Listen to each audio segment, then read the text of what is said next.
Welcome to the No One Told Us podcast, where we tell the truth about parenting and tell you about all the things you should have known before having kids. I'm your host, Rachael Shepard-Ohta, and today I'm speaking with Dr. Trill, molecular biologist and mother of two beautiful daughters who had severe infant food reactions to proteins transferred from breast milk. So while struggling through the elimination diets to continue breastfeeding, Dr. Trill discovered that many parents experience the same troubling situation. She wanted to create a place for parents to find answers to their questions about infant food reactivity and to empower them to reach their feeding goals. Her online platform, Free to Feed, was born to provide the research, resources, and support that she wished she had had early on. Free to Feed has started this mission by creating an educational support package, a tracking app, personal consultations, and an allergy-friendly postnatal vitamin. Free to Feed's team is working hard to launch an at-home test kit that will allow parents to analyze their breast milk for allergens. And as a mom who dealt with this with my first baby as well, I am just so glad that your expertise and information is getting out there, because it can be such a difficult journey. So thank you so much for being here. I'm so excited to ask you all of our questions today. Yes, thank you so much for having me, Rachel. So can you tell us, I just mentioned it a little bit in the intro, but can you tell us a little bit about your personal experience with allergies or reactions through breast milk and how it led you to where you are today? What is spot on for your podcast is that when we had our daughters, I had no idea that things that you ate could transfer to the breast and elicit an allergic response. So that was a big shock when our oldest daughter was born. She was absolutely beautiful and amazing and wonderful, and she would not stop screaming. She was inconsolable, and we took her in, and I said, I don't know what's wrong, but there's got to be something wrong. All she does is scream and eat. And that is it. And I was told, yeah, your baby has colic. Good luck with that. High five, sent home. And we navigated that for a few weeks when at only 3 weeks old, then we woke up to find her completely covered in eczema from head to toe overnight with a massively bloody diaper. Oh my God. And so at that stage, I panicked, right? I took her immediately back to the pediatrician and said, well, I feel like I know why she's been screaming at me for the last 3 weeks. I think she's been in pain. What do I do now? And even at that stage, when I felt like this was like a big emergency, it's not normal for people to have bloody stool, especially her diaper was almost entirely blood. Oh my God. I thought this was like a huge deal. And even then I was told, yeah, it may be that your baby has some kind of reactions to something in your diet. Consider removing cow's milk protein. And to give some backstory, at this stage of my life, I am at the last year of my grad degree program, getting a PhD in cellular molecular biology focused on protein analysis. So like, the irony is strong. I was going to say, that is just like perfect.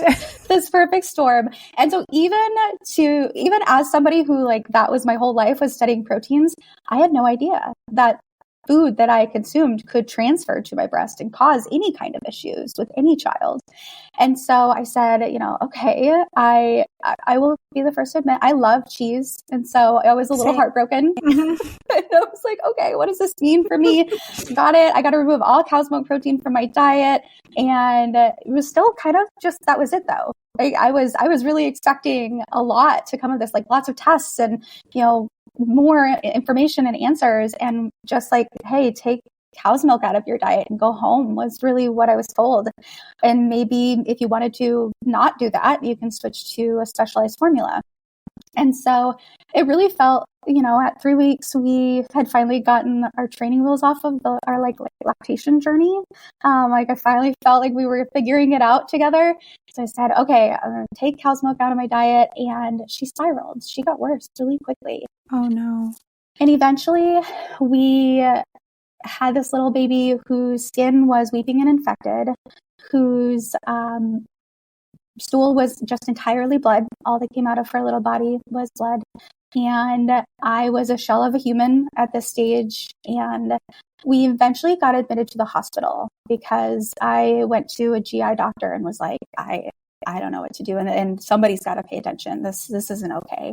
And this entire time she's been screaming inconsolably this whole time. So I am whatever version of me is left. And we get to the hospital room, and she gets hungry. And so I whip out a boob, as one does, and start feeding her. And a provider walked in and gasped and was like, I can't believe you would poison your baby like that. And that was the beginning of what was then a starvation diet, is what they called it. They put her on IV only for 24 hours, which is torture for you and the baby when you're like literally the food, right? Oh my God. I remember pumping in the stairwell of the hospital because if I pumped in our room, she got really upset and they didn't have another space. And it was awful. It was truly, truly awful. On the other side of this, they said, yeah, she has food allergies. We don't know what it's to. We can't test her. And we can kind of get into why as we discuss. So here's your hypoallergenic formula. And at that stage, absolutely nothing against the formula at all. But at that stage, I would have fettered the dust bunnies under the hospital bed. Like, just feed my child anything, please. Right.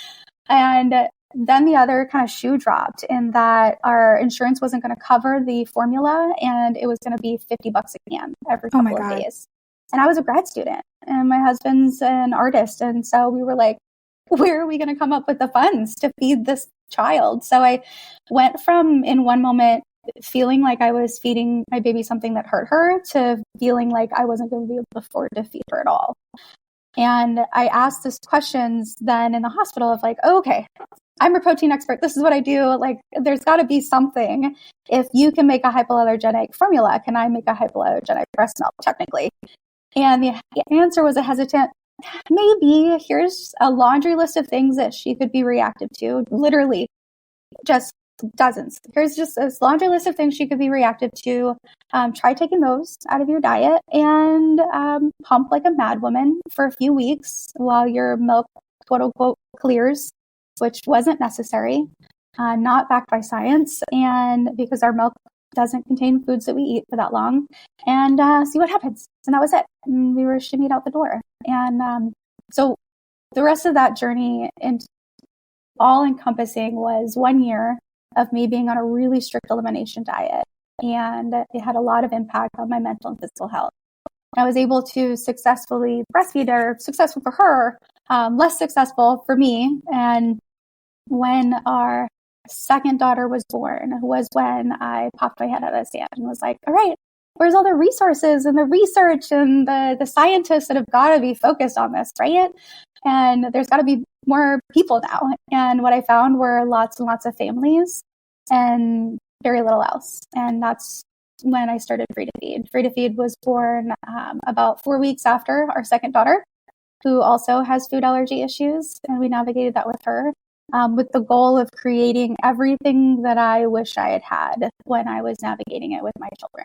Wow, that is such an incredible story. And I'm so sorry that you went through all of that. It sounds just so devastating on so many levels. How long ago was this? How old is your oldest? My oldest is now 8 and my youngest is 5. Okay, wow. And the fact that you started this platform while postpartum and a mom of an older child is just so inspiring and so amazing that you've been able to help so many other moms going through this. So you mentioned screaming and like those quote unquote colic symptoms that sometimes we see. And you mentioned the bloody stool, which is of course never normal. What are some other common symptoms that you see with babies who are allergic to something in breast milk? That's a great question. And when I think about the symptoms, I like to first think like outside to inside and then top to bottom. And so on the outside, oftentimes what we'll see is any kind of rash response. And so that can be eczema, that can be red, angry, or flaky. You might see hive responses, which are kind of raised and can be itchy. And then all the way to then internally, when we get top to bottom, we'll see chronic congestion. We can see issues with swallowing. We can see issues with vomiting, reflux, silent reflux. Then down in the tummy area, we can have issues with gas. Then as we get lower, we get into the lower GI tract, which is really where the most common symptoms lie for these kiddos. And that's where we'll get the diarrhea, the constipation, mucousy stool, bloody stool, and similar. And those are all what I just explained are what I would call primary symptoms. Like this is the vomiting is a direct response to a protein that they're reactive to, or the mucousy stool is a direct response to a protein. And then you get all the secondary symptoms. And those are the inconsolability, the feeding refusals, the just all of the things, right? The weight gain issues. And what's really important to mention anytime that I'm talking about symptoms is that it's important to know that most babies don't present with all of the symptoms. I mean, like, thank goodness for small favors. But it also means that many times parents will be dismissed because they aren't checking every single box. And what I mean by that is, like, my oldest had skin issues and lower GI reactions mostly. So the eczema and the bloody stool were mostly her issues. My youngest, though, was what's called, she had FPIES, which is a vomiting response. And so a vast majority of her reactions were upper GI. She had no skin issues whatsoever. And so oftentimes we'll hear parents say, like, yeah, I was told that my baby doesn't have reactions because there's no blood in stool. But that just means that that's not the area of the body in which that reaction is occurring. Okay, that makes a lot of sense, and that's really helpful to know. And I'll add too, sleep. A lot of babies like this have a really hard time sleeping because they're so uncomfortable. And I think it's hard, especially for a first-time parent who has nothing to compare it to. It can be hard because some of these, and there is a problem with people just saying like, oh, it's colic, it's normal, they'll grow out of it.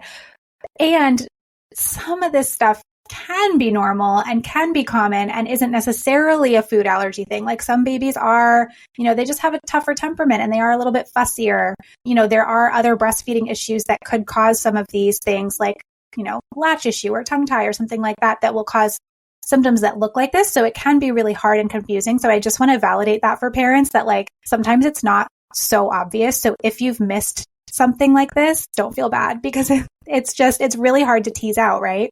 Mm-hmm. And not only is it hard to tease out, but also it's not something that many of these things aren't items that are regularly discussed in the space for parents. For example, many parents come to me with, mucousy stools, and they've had mucousy stools for a really long time to the point where it would be really concerning if you knew what like regular baby poop looked like. And to like give you all of the grace in the world, it would be strange if you did know what baby poop looked like, unless you grew up with a bunch of babies around you and all of that. Like, it would be more strange if you did know what was normal.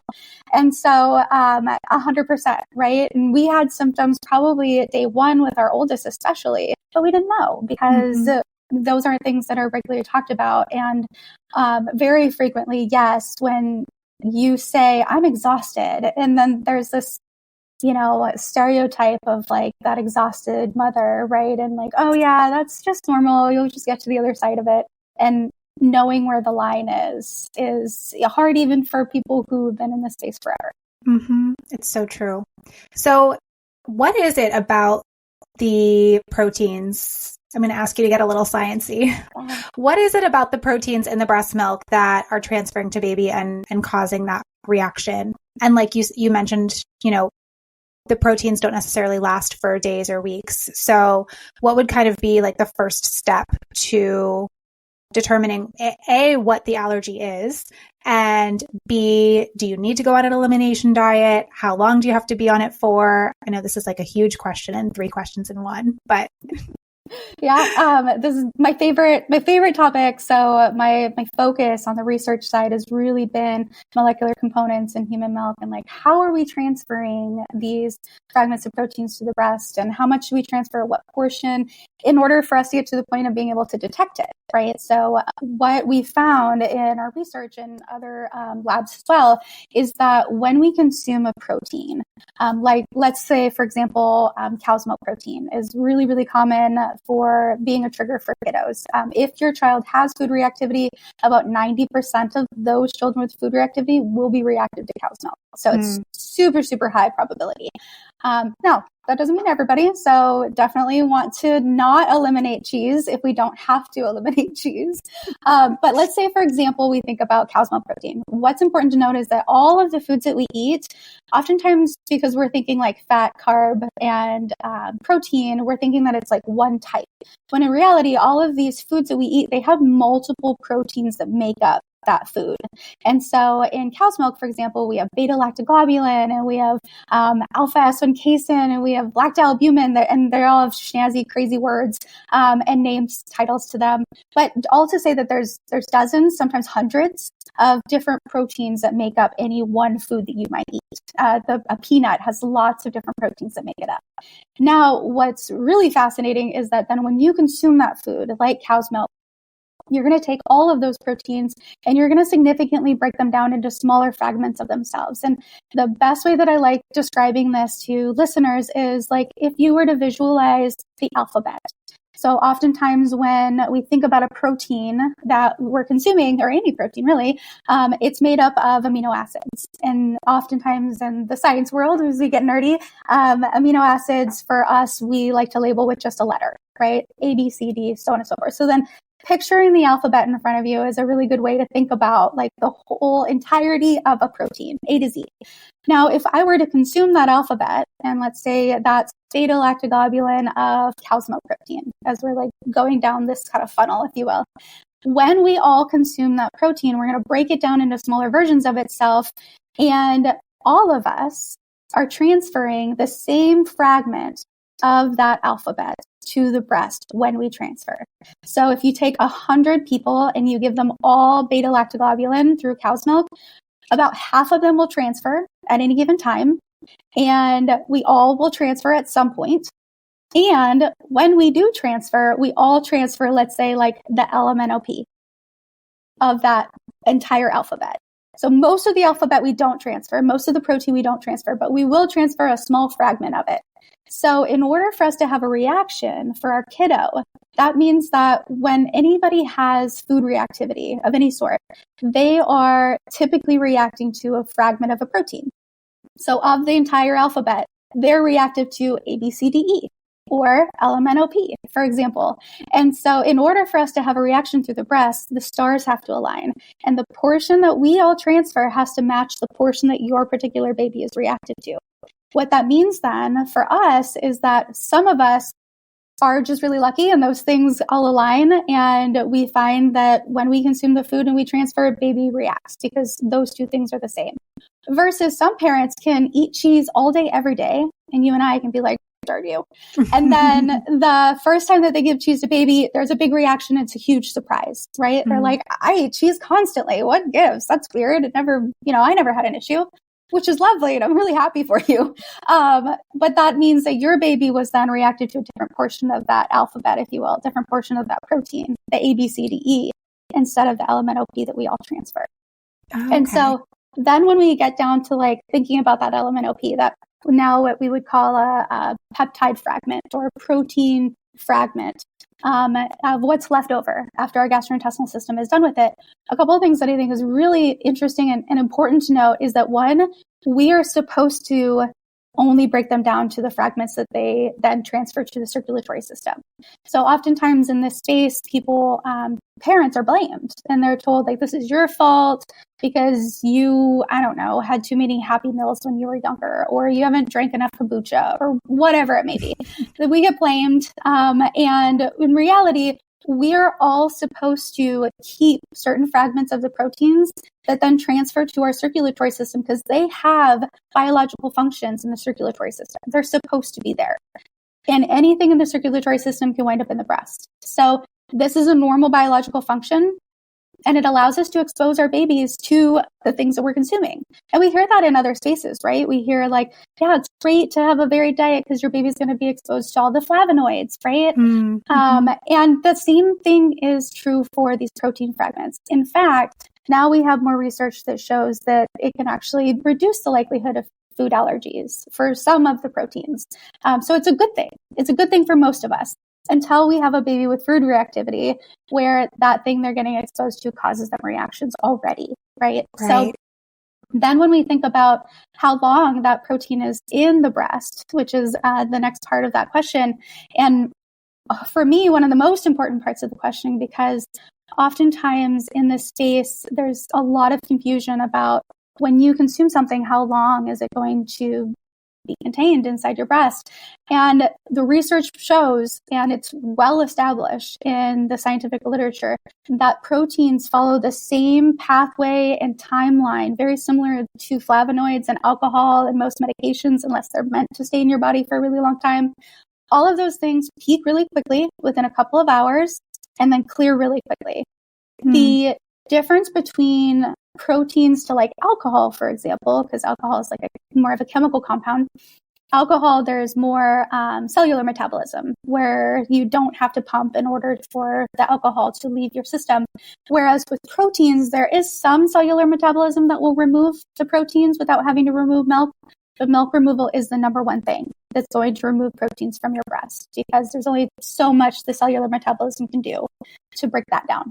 So what's important to note then is that one, we all transfer in some way, shape, or form. Two, when we do transfer, it peaks within a couple of hours, and the fastest that research has seen it in the breast is 15 minutes. Wow. So it's really fast. So it peaks within a couple of hours, steadily decreases from there, and is typically gone within an 8-hour window if we're regularly removing breast milk. Oh my and God. Almost always within 24 hours. The breast is clear God. of foods that you're consuming. My chin is like on the floor right now because you see all this information about you have to go on like a 2-week elimination diet to clear everything out and to, oh my God, that's wild. Yes. And I was told that too. And so for any parents that may be listening that are like, feeling a little bang head here against the nearest wall, I was told that too when I was 8 years ago in the hospital with my daughter. I was told you have to go to this hypoallergenic formula while you pump like a mad woman for the next 2 weeks. And then you just hope that your baby goes back to the breast after 2 weeks of formula bottle feeding. And it was a nightmare. It was a total nightmare. And then I had this freezer full of milk. And many parents will toss that milk. And please, for the love of everything, don't do that. Oh my God, no, that's heartbreaking. It is heartbreaking. And then the other factor to this is that then parents are the amount of stress that puts on you, that anything you put in your mouth could be in your breast for 2 weeks on end. What do you do when you accidentally get served something that has a slice of cheese on it, right? Or you accidentally get fed something, you get dairied, as we like to say in the community, or and it's an accident, and you're like, now what do I do? Do I have to switch to formula for 2 weeks? Am I hurting my baby for 2 weeks? And so what's important to note is that it's not true. And it is, it actually, quite frankly, doesn't even now looking back make a whole lot of sense that something that we eat would be in our breast for 2 weeks on end. Right. My breast would just be entirely made up of Ben & Jerry's ice cream, I think. Same. So now looking back, I'm like, oh yeah, that doesn't even make sense. Things aren't in our system like that for so long. But in the moment, right? In the moment, you're just, I'll do anything. You'll do anything. I just want some sleep and I want my baby to feel okay. Yeah. And so I think part of the confusion comes in that there's 3 different timings that we have to consider in this journey. The first is our transfer, which is peaking within a few hours, clearing typically within 8 hours. And then the second is baby's reaction timing. So there's 2 different bodies and 2 different things happening. On baby's side of the journey, they're going to be exposed to that food, and then they're going to either have an acute reaction, which happens fast and heals fast, or a chronic reaction where it takes a little bit longer to happen and it takes a little bit longer to heal. If your baby's bleeding, that's a wound in the gastrointestinal system. And it's not just going to be, for some of us, many of us, it's not just going to be better the next day. So even though my oldest was switched to a formula for 2 weeks, she continued to bleed because there are literal wounds in the GI tract that have to heal. It's not because she was continued to be exposed to the food that was somehow lurking in my breast. It was that wound had to heal in her gastrointestinal system. And that is, I think, part of the reason why there's confusion around timing. Because that makes sense. Yeah. For that chronic reaction, it's not that the cow's milk is still in your breast forever and ever. It's that baby should be healing day over day. And then that's the third timing, is the healing timing. And that's dependent on how severe the reaction was to start with and what type of reaction it was. Okay. That is such helpful information to know. Thank you so much for explaining that so well. We are going to take a quick break. And when we come back, I want to hear more about some other potential things that babies could be allergic to and how to tell the difference between an allergy and just an intolerance. We'll be right back.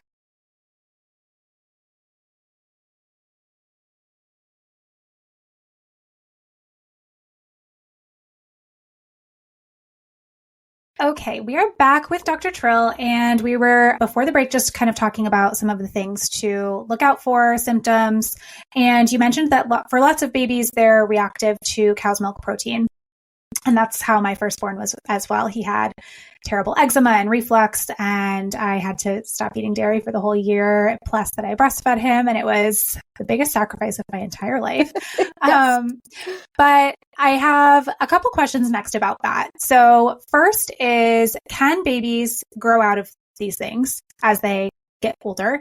And two, if it's not cow's milk, what are some of the other most common things that they might be reacting to?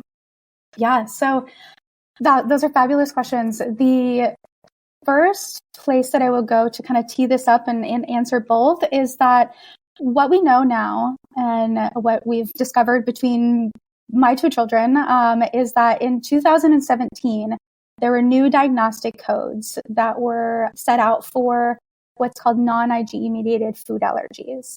So when we think of a food allergy, stereotypically, we think of little Timmy having a peanut, going into anaphylactic shock, needing an EpiPen, and needing to go to the hospital, right? Because he's not able to breathe. And that is what would be called an IgE-mediated food allergy.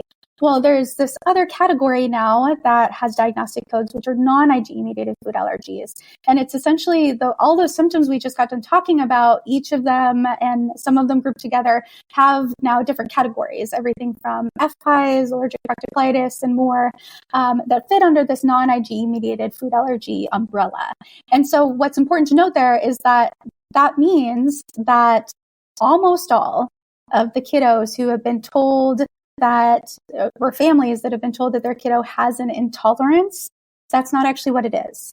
An intolerance is when your body is unable to produce the right enzymes, when in reality, their baby has a non-IgE mediated food allergy. And that's actually a good thing. I know it doesn't sound like a good thing because, again, when we think of an allergy, we think of awful things happening.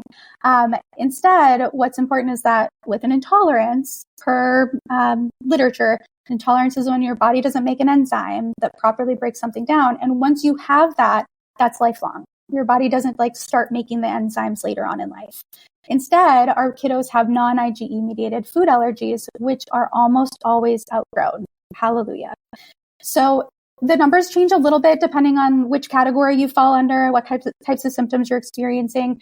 But when our kiddos have non-IgE mediated food allergies, which are any of those symptoms we talked about earlier, the mucousy stool, bloody stool, reflux, vomiting, most of the rashes, that about half of them will outgrow it before they turn 1. I want to say it's around 87% by age 3 and high 90s by age 5. So the scary news that, it sounds scary, is that almost all of us have babies that have food allergies. The good news is that they're all also almost always going to outgrow it. And the downside of a non-IgE mediated food allergy is that when you do an allergy test with your allergist, it's only looking for IgEs. And so it's going to come back negative every time because that's not the pathway in which the body is responding. So you can go in, do a blood or skin test, it'll come back completely negative, and then you'll be like, well, what gives? I know that my baby vomits when I have cow's milk, because that's just not the pathway in which the body is responding.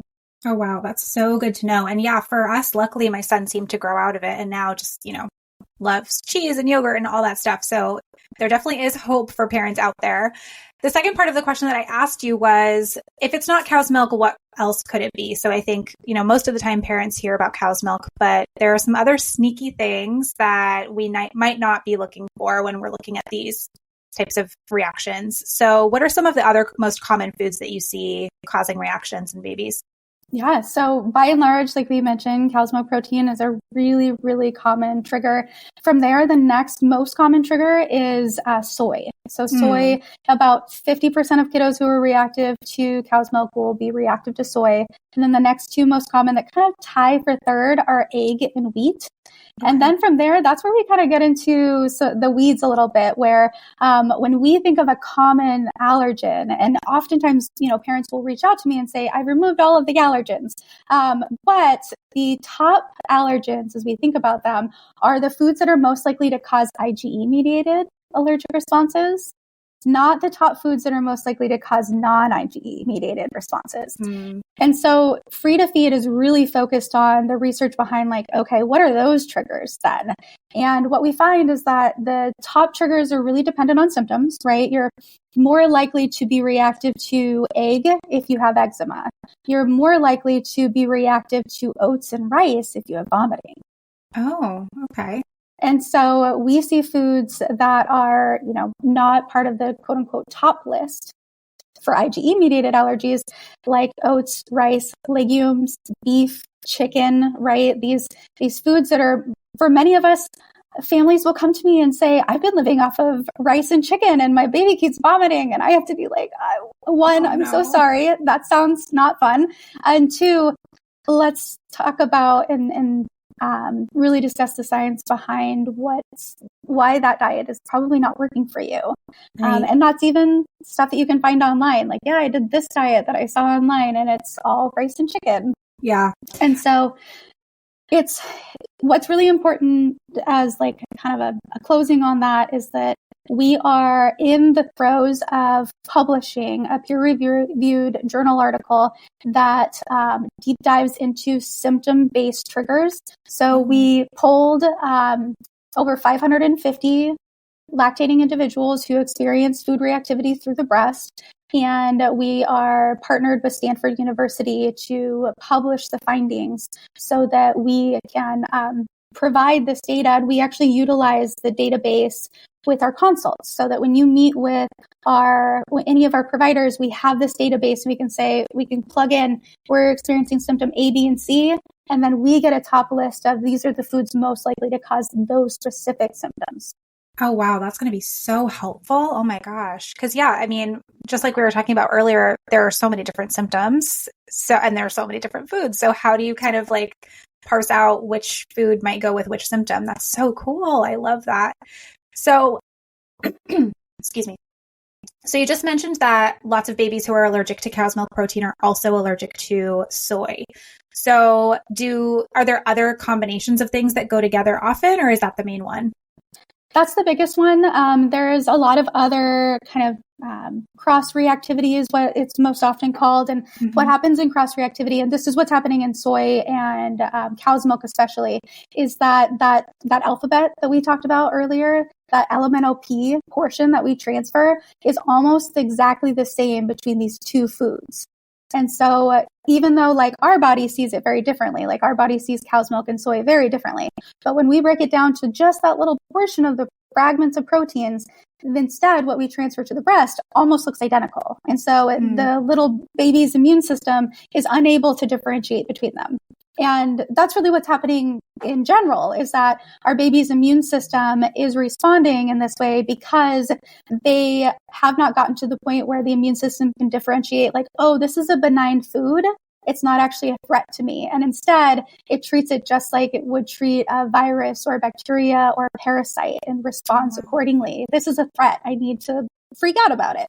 And eventually the immune system develops enough to the point where for non-IgE mediated food allergies, the body realizes, oh, actually that's not a threat. That's a peanut. I'm fine. We're good. So some of the others that have that kind of comorbidity with cross-reactivity issues are several of the tree nuts. There's 4 categories that tree nuts fall under. And so certain ones have really high cross-reactivity to each other. 2 that probably people can visualize and imagine would be pecans and walnuts, right? Those 2 are very, very similar in structure. And then ones that seemingly shouldn't be cross-reactive, avocado and banana.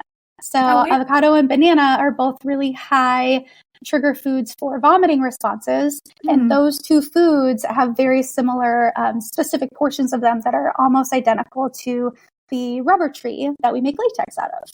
And so weird. They're considered a high latex reactivity food just because there's a fragment of that protein that looks almost identical to another protein. That's so fascinating. And so I would imagine that there are similar proteins, although I have no idea what I'm talking about. There's got to be proteins in formula as well, right? So we've been talking mostly about breast milk and the transfer to breast milk. But what about a baby who's formula fed right from the beginning, just for whatever reason? Would they be looking for the same types of symptoms? How do you go about elimination when you're dealing with formula? What do parents who are formula feeding need to know? Yeah, absolutely. And I think it's important to note too that at Free to Feed, we help parents who are utilizing all feeding modalities. So breastfeeding, formula feeding, pumping, solids, you name it, and every combination of it. We're in the thick of all of that. So when we're thinking about formula, yes, it's ingredients, right? They're food ingredients. They typically contain cow's milk protein. They may have goat. They may be made out of corn or soy or others. And there's typically a really big list of ingredients that is on this side of a can of formula. And so what is most important as we think about formula and formula feeding with food reactivity is that one, yes, the symptoms are the same. The difference is the timing may be a little bit different because you're not waiting for that transfer to the breast. So as we were talking about earlier with the 3 timings, the transfer, the peak reaction, and the healing, instead now you just have the peak reaction and the healing, right? The baby's getting it directly. And so the other piece then is while the symptoms can be exactly the same, they may also be a little bit more severe because your body is not breaking that protein down first. So if you think about cow's milk and you consuming the cow's milk and then going through your gastrointestinal system and you're only transferring that LMNOP, in the case of formula, if the formula is not broken down, which we'll get into that in just a second, if the formula is not broken down, they're getting the whole alphabet. Right? They're getting the protein in its whole entirety. And so you may see a smaller reaction through the breast than what you would see directly. And that's the same for solids too. If they get that food in its whole form, then you're more likely to see a bigger response. Now, there are kind of 3 levels, and this is getting more nuanced now with formula manufacturing, but there's 3 basic levels of formula and how they break the proteins down for your baby to increase the likelihood that they're going to be able to consume it and that their immune system's not going to see it and say, oh, you're a threat, I'm going to react to you. So the first level is just like your base level. The whole alphabet is what your baby's getting of cow's milk or whatever ingredients are in that formula. The next level is going to be your hydrolyzed, and this can be broken up into 2. There's partially hydrolyzed and extensively hydrolyzed formula. And that's essentially, if you think back to the alphabet, imagine you're cutting it into like 5 parts, right? So it's being cleaved between the M and an M and the P and at the, Z at a few different places in the alphabet. So now it's like these 5 different fragments of itself. And then if your baby has reactivity to that protein, essentially you're hoping that the portion that has been cut or cleaved, and the Schnazzy word for this, for those who want to get extra nerdy, is denaturing. So if you slice this alphabet up into smaller fragments, you're hoping that slice happened right where your baby's reactive. So it cuts it like in half, for example, and then the immune system doesn't see it anymore because it's not connected any longer. So if you think about that baby that's reactive to LMNOP, if we cut it right at the middle of that little section, their immune system no longer sees it and thinks it's a threat. So the more you cleave it, the more likely you are to hit that part for your baby. So that's why in many cases, for parents who have kiddos who have a little bit more mild symptoms, they'll be told to like kind of start with the partially hydrolyzed and then eventually get to the extensively hydrolyzed and eventually go to the 3rd tier, if you will. Because the more hydrolyzed you get, the more you break the protein down, the more expensive the formula becomes. Right. Now, the 3rd tier of that, so the first being kind of a base, the second being hydrolyzed, the 3rd is elemental or amino acid based formulas. And that's where, if we think about the alphabet again, it's individual. It's A by itself, B by itself, C by itself. Every single amino acid is all by itself. And so that means that it's highly likely to be a pass because we're breaking those proteins down all the way down to individual amino acids. Now, the caveat to that is that the thing that we're breaking down is the main source of the protein. So if that's corn or if that's soy or if that's cow's milk, we're breaking that particular protein down. That doesn't mean that the rest of the ingredients are broken all the way down to their individual amino acid forms. So if your baby is reactive to soy, for example, and that formula contains soy oil, and the FDA has shown that some soy oils do contain proteins that can elicit allergic response, you may still have a reaction to a hydrolyzed, extensively amino acid-based formula. And many parents will be told, nope, it's not possible. If you can't react to amino acid formulas because they're all the way broken down. And that's true for the standard based protein that it contains. It's not true for the rest of the ingredients. So the more broken down you get, the more likely you're to cleave that area where your baby is seeing the protein and responding. And then, of course, the other piece is, timing for that is, when should I switch to a different formula? What formula is the best next to navigate? How do I trial those formulas? Those are all things that we work with families with one-on-one. And also, what if I'm doing both? How do I navigate an elimination diet on top of a formula? So those are the nuance cases that we help with. Yeah, I could imagine that parents would need a lot of guidance figuring all that out, because it makes my head spin just to think about it. We're going to take one more quick break. And when we get back, I have a question for you about toddlers and bigger kids. We'll be right back.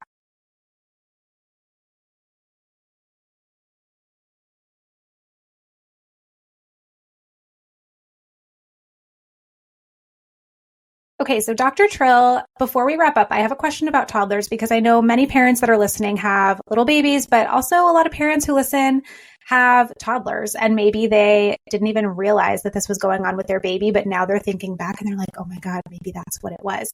So are there symptoms that are different with older babies or toddlers or children, or is it, pretty much all the same? I know you mentioned many kids do grow out of it, which is so wonderful, but some kids don't. So what would be the things that you'd be looking for in a toddler or an older kid? Yeah, I think the first thing that I would mention here is that it's important to know that these food reactions can start at any time. So it's very, very possible, and that can be so confusing. It's most often that we see the first symptom around month 3 and 4. And that means that you're trucking along, eating cheese every day, and then all of a sudden at 3 months old, you see the first bloody stool, and you're like, I haven't done anything new. I haven't done anything different.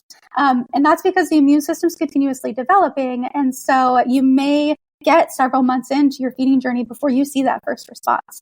Some of us are extra lucky and see it on day 1, but you also technically, you can start having food reactivity at any age, right? You can be 99 and start all of a sudden reacting to strawberries and be like, what gives?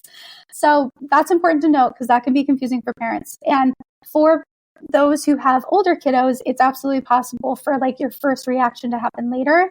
It's also possible that you've been having reactions up to this point and you may not have noticed, right? Like you kind of mentioned, for those of us with older kiddos. And so Free to Feed works with kiddos who are 5 and under. So in all of those feeding modalities, and the reactions are essentially the same. The thing that changes is sometimes the severity. So as the baby's outgrowing, you'll start to see the severity go down. So maybe we trial back cow's milk, for example, and last time we saw a really big bloody stool, but this time 6 months later, we see some mucousy stool, but it's not nearly as bad as it was. That's really common as the immune system slowly outgrowing this. You may also get to the point where you trial back and it's just completely gone, which is also fabulous and can also happen. You may not see the progression because the progression happened while you weren't consuming it. The other thing that you may see is the confusion around other milestones, right, as it relates to food reactivity. And so what I mean by that is, let's say you're at a certain milestone with your kiddo that impacts their sleep, and you trial back a food and you're like, is this just, where we are right now with our sleep? Is it a sleep regression? Yeah. or is this food, right? Yeah. And so navigating that can be a struggle as you get into older kiddos too. Or for many of us, the kiddo has started solids and they may be eating all kinds of fun things.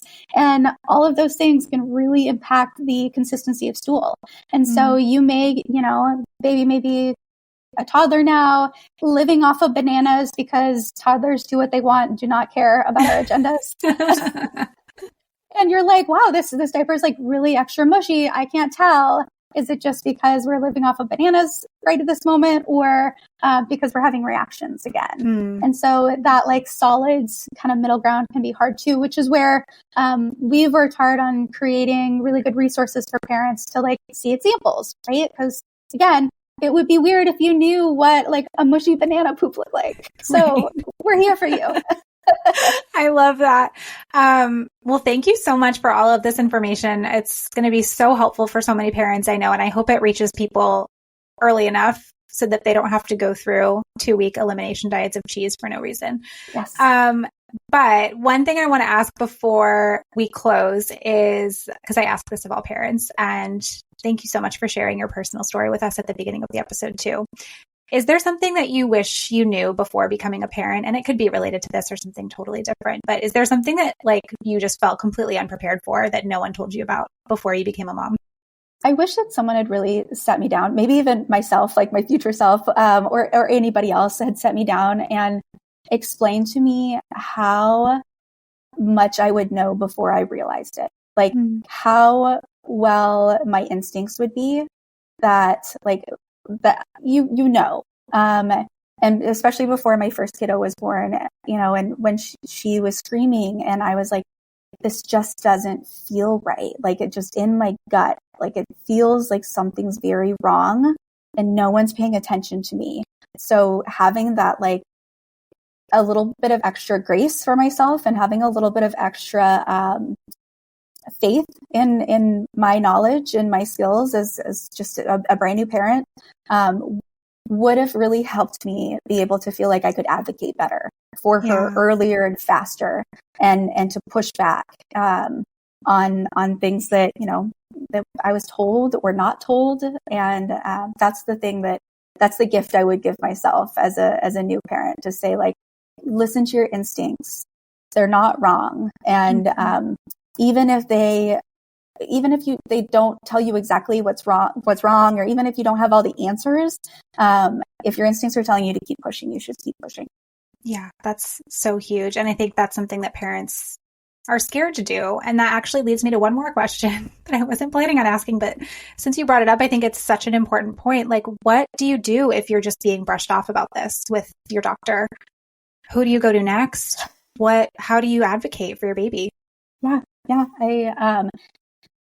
I want to first mention that, having additional avenues to push, is something that comes with a lot of privilege, right? Yes. So, the very first, instinctual thing to say is to go find another provider. But there also is a lot of privilege involved in, being in a place, geographically, financially, and otherwise, where you can even go find another provider. So if that is accessible to you, finding another provider. If you're talking to someone who doesn't respect you as a parent, as a person, as a human, if you're talking to someone who is unwilling or unable to have conversations with you like an adult, then finding another provider, if you can, is my top recommendation. And then from there, I would say that there are so many more free resources than I realized getting started. And so, going to social media, finding other parents who have navigated similar situations that you are going through. Many of these spaces have very, very beautiful, tight communities, right? Because we've been through some ish, right? And we've got, bags under our eyes that are now permanent, if you will, all the way to like, these horror stories at the hospital. And those who have already lived it are almost always willing to say like, this is a place that I went that I saw results or that I got really amazing help. Go follow this person, go DM that person. And you'd be surprised the willingness in these communities, the parent communities, to help each other. Yeah, that's a really good point. And your page is such an amazing resource. So can you share for us where people can find you and all of your incredible resources? Yeah. So freetofeed.com is the place where you can find our consults, our education. We have courses and more. Also, our blog is completely free and it has a ton of helpful information. And there's a search bar there. So you can literally go to the search bar and you're like, I want to learn about wheat and gluten because I don't get it. Type in wheat into the search bar and that's going to come up and you can deep dive into it. And all of our resources have peer-reviewed publications that are referenced so that you can go to there too. We're very nerdy here. I'm a PhD. That's the lifeblood of the company. And then on the social channels, we're most active over on Instagram. And that is me. It's free.to.feed. And my DMs are always open. I'm willing to look at diaper pictures. I'm happy to help any way that I can. Let you know if I think that, a consult is probably best for you. And our number one resource that we have is our diaper decipher. That's freetofeed.com/diaper. It has dozens of stool example pictures and a deep dive into the latest research and science behind what is normal mucus in stool. When should I be concerned? What does, bell pepper look like on the back end of baby? And is it an issue? So those are the main resources that we provide in addition to our app that is free in the app stores for tracking parental and infant, both intake and symptoms. Perfect. Oh my gosh. So many helpful things for parents. And you have generously given our listeners a code for 20% off of any of your resources. And the code is SleepyBaby. And I will put all of that information and all of those links and stuff in the show notes so that it's really accessible for people. Dr. Trill, thank you so much for joining us. You are such a wealth of information, and I really appreciate what you're doing for parents. Thank you so much for having me.